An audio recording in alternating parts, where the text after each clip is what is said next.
Hey, what's up, everybody? You're listening to the Enterprise Architecture Radio.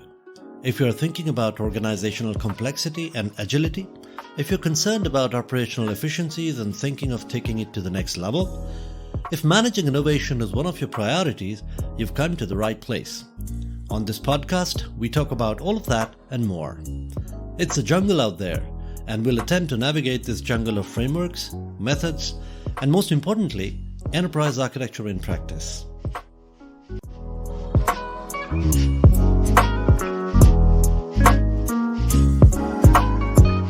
In my last episode, I talked about artificial intelligence, and I went on a bit of a ramble talking about, whether artificial intelligence can become as smart as humans or not, and what is consciousness, and if consciousness is a computational output, and while Roger Penrose thinks that consciousness is not computational, I'm of the opinion that it is. I think that the human brain is nothing more than an advanced computer.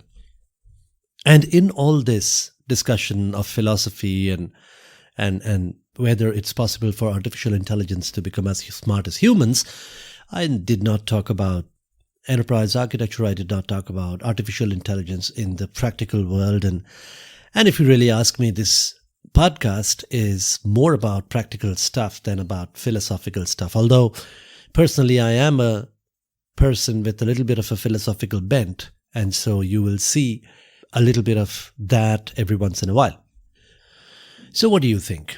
Do you think that we'll get there anytime soon? Let's start with self-driving cars, for example.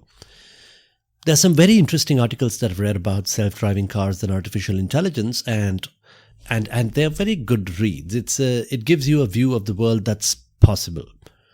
Think about it. If all the cars in the world are self-driven, there are so many things that we will never require. We will never require traffic lights, for example, or speed breakers, or stop signs as they are in the United States.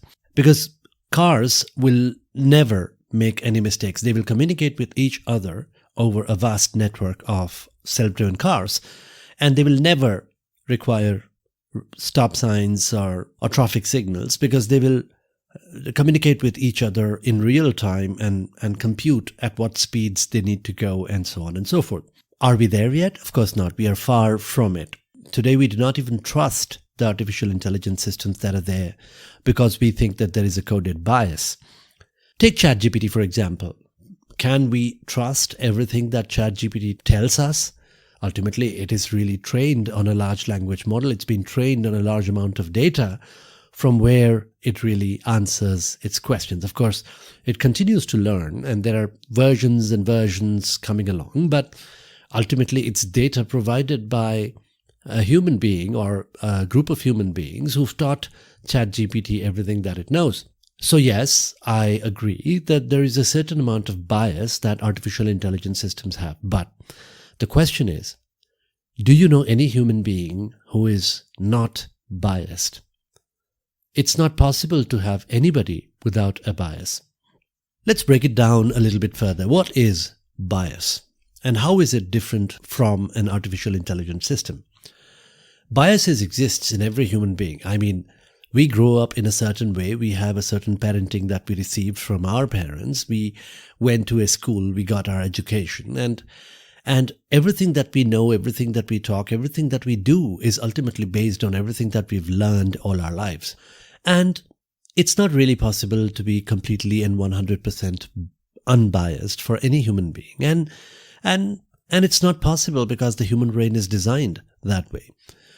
In fact, there's so much information that we receive all the time from our eyes, from our ears, from everything we experience, that if we use all that information, we would probably explode.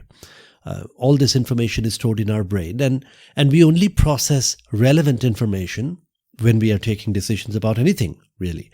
And this relevant information is again based on filters that have been applied by our brain, and these filters are ultimately based on our education, our background, our race, religion, everything that we are today, our experiences, so to speak. So if a human being can not be unbiased, and we live in a world that is full of biased human beings, why do we expect artificial intelligent species or artificial intelligent systems to be 100% unbiased? Of course, I'm not going to hop into a self-driven car today because I know and I'm aware that the biases that exist today are not at all reliable. I mean, I prefer to have human friends who are relatively less biased, who are relatively more open-minded, who are willing to consider other people's point of view as well. I mean, if they are so biased that they are not willing to consider anybody's point of view, we call them bigoted, and we don't make friends with them, and we prefer not to be with them. And that is also a natural human tendency. Similarly, artificial intelligence systems today are very, very narrow in their knowledge, in their experience, in everything that they've learned today. And I'm not sure if there is any self-driven car out there that is so reliable that I would hop into them immediately. But we are not really talking about the near future. We are talking about the far, far future, probably 2 years down, probably. And if you look at ChatGPT and the way that the large language model is maturing in its knowledge base, I think it's not really that far away that self-driven cars will be commonplace. I mean, I think the first reliable self-driven car should be around in a couple of years. Now, does that mean that it's going to change everything? Does that mean that we are going to get rid of all the traffic signals? Of course not. Initially, self-driven cars will do basic stuff like parking the car safely without human beings. And then I think we'll see some self-driven cabs that will be reliable while there are humans driving as well. And these self-driven cars will have to keep an eye on the traffic signal, and they'll have to keep an eye on people and on other cars that are driving around. And if you're driving in India, then self-driven cars will also have to look at cows and dogs roaming around on the street. And it's going to be an interesting challenge. Of course, I don't know, 10 years down the line, everybody will start relying on self-driven cars, and things are going to get much, much better at that point in time. But initially, like everything else, we will have to go through quite a bit of a struggle to go through that adaptation and change in reliance on artificial intelligence. And it's not just reliance on artificial intelligence itself. There are also other issues like data privacy, for example. Today we have CCTV cameras everywhere, right? I have a CCTV camera set up in my elevator, and we have dash cams, and we've got CCTV cameras on every nook and corner of the city. There are CCTV cameras in ATM machines, and all this data is being recorded and stored somewhere. Now, today we might not have a single unified large database, but eventually I'm thinking that there will be one large database that will contain all the data of everything that's out there, whether it's data feeds from CCTV cameras or social media or I don't know, governmental systems that collect data about your financials and about your tax returns and so on and so forth. And to process all this data, it's not really possible for any non-artificial intelligence system and manage it. The question is, do you really trust this kind of collection of data about you and your personal life? Now, there's a beautiful TV show called Coded Bias. It's a documentary, really, where people are now, at this point in time, protesting against collection of this kind of data, and they're using tricks and techniques to avoid getting in front of a camera. They're using laser pointers to confuse and scramble the cameras so that they don't get recognized in these data feeds. But if you really ask me, data privacy is now a myth. If there is digital data about you, no matter how secure it is, it's not really impossible to crack it, break it, to use it against you. The only way really that you can protect your data is obscurity. If there is just too much data and you hide in the crowd, that's how you can maintain data privacy. Otherwise, as far as security systems are concerned, the stronger the security system gets, the stronger the hacker network gets. So like it or not, you might want to protest it if you want to, but you can't avoid it. Artificial intelligence is coming. Data privacy is a thing of the past. People are eventually going to have to accept it, that They won't be able to protect all the data. They'll have no control over what data goes over the network. And sometimes it feels that people really don't care about data privacy. Think about it. There is Instagram, Facebook, Twitter, and people are constantly posting personal messages, personal information on a social media for everybody to see. Does it look like people care about data privacy?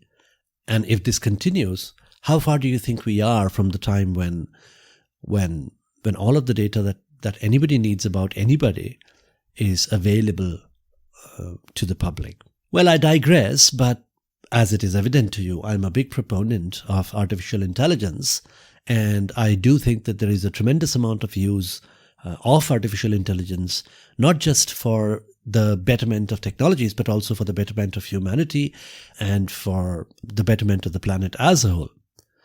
Now, there is a upcoming episode in which I am going to talk about sustainability, and it is a big concern, and we are going to talk about it. In fact, I'm thinking my first guest in this podcast is going to be my wife, who works in the area of sustainability, and we'll have an interesting discussion about technologies and sustainability, how we can make sure that we work towards a greener planet.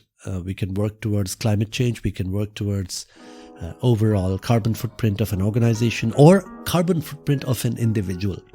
And that's going to be an interesting episode. That's all I have for you today, folks. I hope you enjoyed the show. More about organizational agility, innovation, and enterprise architecture in the practical world, in the business, right here on the show.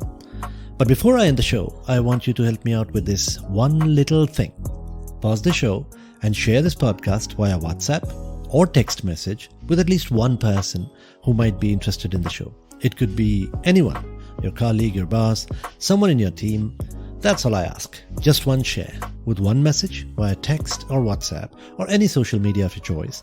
And it would go a long way in supporting this podcast and growing this listener base. Also, please don't forget to follow the podcast. That way, you'll get notified when we publish a new episode. If you want to find out more about us, you can find us at enterprisearchitectureradio.com. If you have ideas, thoughts, disagreements, please feel free to write to me directly. We also have a Telegram group if you would like to contribute to the EA discussions or what have you. Just search for Enterprise Architecture Radio on Telegram. Or the URL to join the group is https://t.me/Enterprise Architecture Radio. While our contact details are there in the show notes, we are very easy to find. Just search for Enterprise Architecture Radio anywhere. Twitter, LinkedIn, Facebook, Instagram, YouTube, even Discord. Once again, I hope you had fun, and I'll see you in the next one.